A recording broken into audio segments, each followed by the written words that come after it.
What's good? It's your girl Lyss and we're back with another video. How y'all feeling today? I'm feeling chill. Y'all see the vibes? Me and my plants. We finna bring y'all some content. So today is a tea time with Lyss, and this is where we're gonna get into the nitty-gritty. We're gonna talk about what's going on in our minds and how to have peace and how to have joy. So today we'll be talking about overcoming self-doubt and negative thinking, which is something that I feel like a lot of people struggle with, and it can really hinder you from becoming your best self. So if you want to hear some tips on how to overcome that inner voice in your head, stay tuned. Go ahead, pour yourself some tea, sit back, relax. Let's get into it.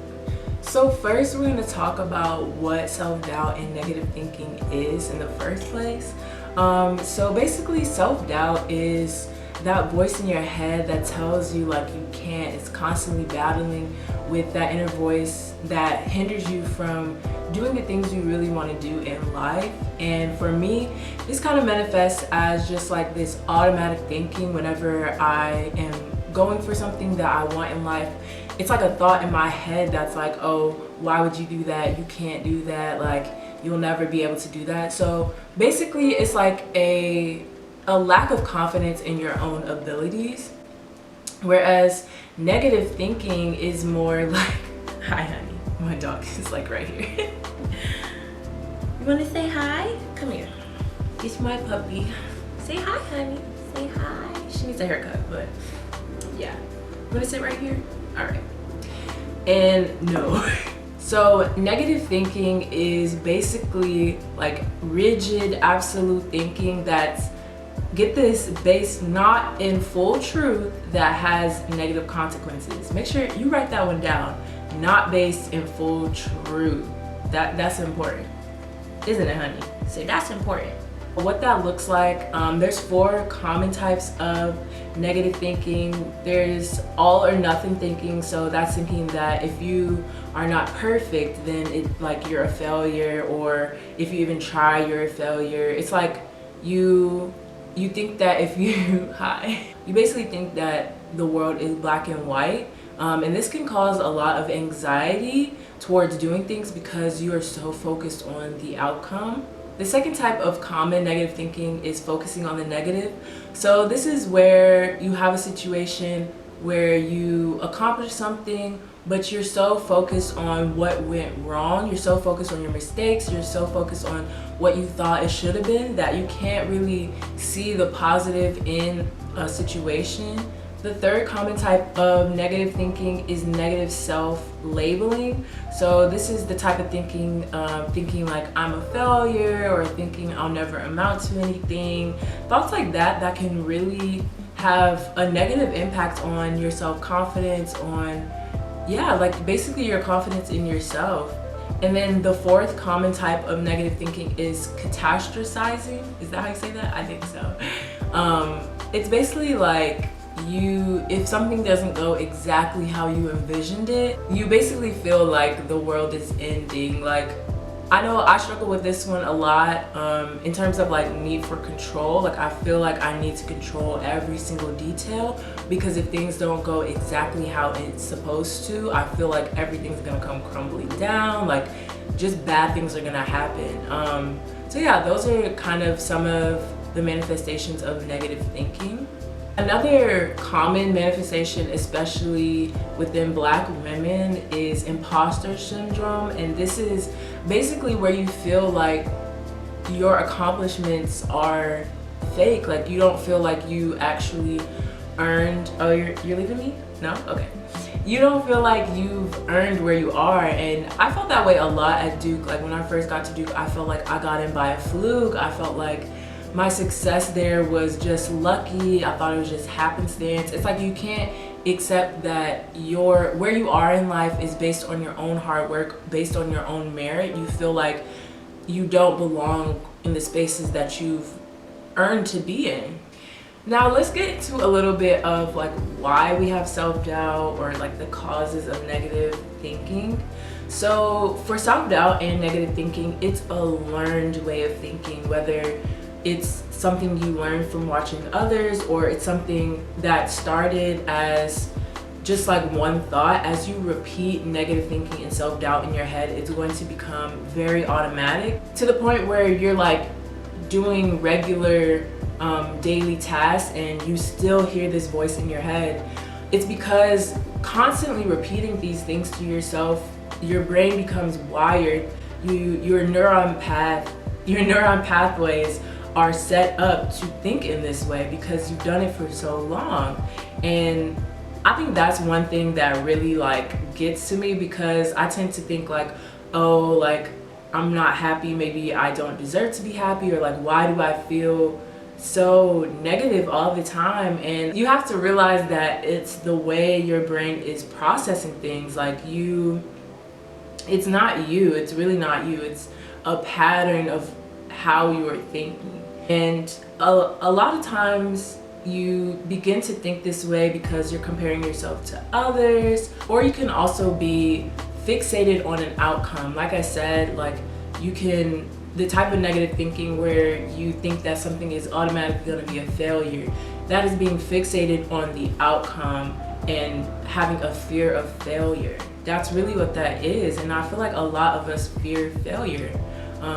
And it's like you have this feeling like you don't have control over your own life, and your self-doubt and negative thinking is like your brain's way of trying to have some type of control over the outcome, when really it only comes with negative consequences and you don't go after the things you want. But the good news is, since this is a learned way of thinking, like you've repeated these things to your head to the point where that's how your brain is being wired, you can unlearn and relearn how to be more positive and how to combat those voices in your head that are telling you that you can't do something, or you'll never amount to anything, or the negative self-labeling, like saying I'm a terrible person. Or I know a lot of times it can be physical too, like you don't feel good about yourself in general. There are ways to unlearn that habit. Now, I do want to say that self-doubt and negative thinking, I don't want you to feel like there's something wrong with you, because it is a natural part of life. And in some ways, self-doubt is built into our brain to keep us from doing dangerous things, or to challenge ourselves if we're doing something wrong to change. But it becomes unhealthy when you are doing this to a point where you're not really, it's debilitating. You know what I'm saying? Like it affects every part of your life, and it can really lead you to not only be generally unhappy with your situation, with yourself, it can also lead to a lack of self-confidence, a low self-esteem, and even anxiety and depression. Like, yes, self-doubt is a symptom of anxiety and depression, but it can also, repeating things like this in your head can also cause you to be anxious, cause you to be in a depressive state. And at that point, this self-doubt is no longer healthy. It's time to build up your defenses against this. If it's something that affects your daily life, I think it's really important to have a professional who is trained in how to help you to overcome that, to have that person in your life. So if you feel like these types of things are really hindering your daily life, like I would strongly suggest seeking a therapist. And that's nothing to be ashamed of. It's really not. Okay, so since we've talked about what self-doubt is, what negative thinking is, why this happens to us, and when it becomes unhealthy, I want to give you guys some tools in order to build up your defenses against these sort of things when they happen. So today we are building our emergency self-care defense pack. Let's go. Okay. The first thing you need to know before we start building our self-care defense pack is that your thoughts and feelings are not facts. Like, that voice in your head is not a fact. All right? Say neighbor. Say to your neighbor, neighbor, my thoughts and feelings are not always facts. All right.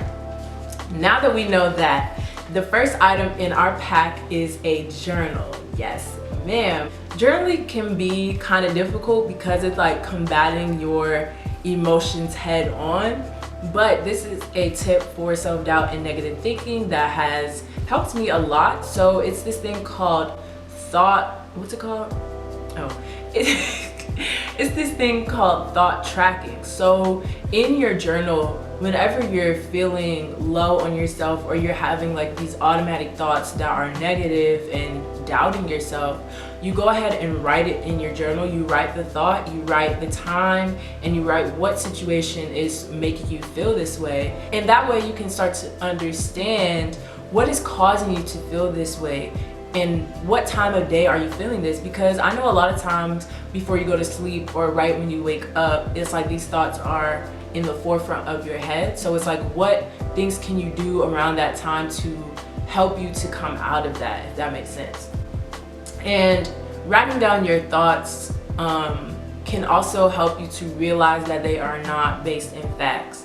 One thing that my brain tells me a lot is that I am not doing enough, I am not enough. I can look at the thought later and realize that that thought was not really based in anything except for just like that negative thinking. Your negative thoughts are not based in facts. They're not based in full truths because they tend to focus on the negative and to overemphasize the negative to the point where you can no longer see the positive. So that's what we're using our journal for. The second item in our self-care emergency defense pack is sticky notes. So these are for affirmations. So I know affirmations don't always feel like they're working, or sometimes your brain just does not even, you don't even believe the things that you're saying about yourself. But this ties into the last item that we had, which was the thought tracking in your journal. You can turn those negative thoughts into affirmations so that it's directly targeted at whatever it is you're insecure about, whatever it is that you're doubting about yourself, and you can flip that negative thought into a positive about yourself so that you repeat that to yourself whenever that thought arises. So like I said, my thought often is, I'm not doing enough, I'm not enough. So I can switch that to say, you know what, I am enough.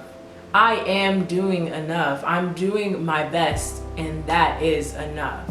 You know, and it's not like saying this to yourself, you're automatically gonna believe it, but the more you repeat this to yourself when you're having those thoughts, and even outside of that time, it will rewire your neural pathways to think in this way instead of always feeling and thinking that you are not enough. I like to write those specific affirmations that are geared towards my specific self-doubts and insecurities and negative thinking, and put them up where I can see them, because it's easier for me to remember them and say them to myself if they're put up like in my mirror when I'm getting ready or in my workspace, things like that.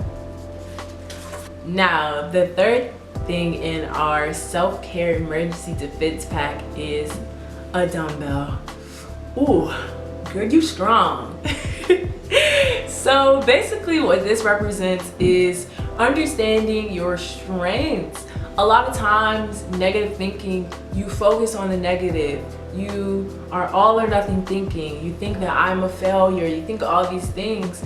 And it's really important to understand what your strengths are and what it is about yourself that you love, what it is about yourself that you find positive. And if you can just make a list of things that are positive about yourself, this can really help you to come out of that negative thinking and come out of doubting yourself, because you're able to shift your focus from the negative and overemphasizing the negative into emphasizing the positives about yourself. And that's really important to do. The last thing in our self-care emergency defense pack is a balloon and confetti. So basically what this one represents is celebrating yourself, giving yourself credit where it is due. It goes back to that overemphasizing the negative and having thoughts that are not based in full truth. So an example of this is not being able to celebrate your success because one, imposter syndrome, where you feel like, well, I must have got here by luck. I must have I don't belong where I am, this is happenstance, thoughts like that. Celebrating your wins and giving yourself credit. There's no luck when it comes to things that you have accomplished. Things that you are, that is not luck. That is who you are, and that is a positive, and you have to give yourself credit. This also manifests in accomplishing something, but feeling like you still have so much more to do, so much more to accomplish. And an example of how that manifests in my life is not being able to be fully happy about graduating because I don't know exactly what my next steps are. You see where that's messed up? Like, I can't fully be in the moment and be happy about how I put in the work and energy and willpower really to graduate, because I'm so focused on the future. I'm so focused on what I don't have that I'm unable to be in the present moment and celebrate the positives in my life, celebrate my own work, my own who I am really. So it's just really important to refocus and be able to be in the moment of your accomplishments. And I don't want this to sound like the only way you can be happy, the only way you can celebrate is if you are accomplished, or you should only base your self-worth in your accomplishments, because that's not at all what I mean.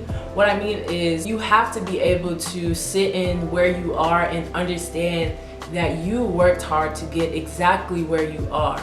Now, you may not be exactly where you want to be or where you think you should be, but you are exactly where you're supposed to be. You're exactly where you need to be, and that is okay. Wherever you are is okay, and you have to be able to find the positives in where you are right now, or else even when you get these things that you are thinking that you have to accomplish, it's still never gonna feel like enough. You have to feel like you are enough today. You have to feel like you are enough in this moment. Say, neighbor, I am enough.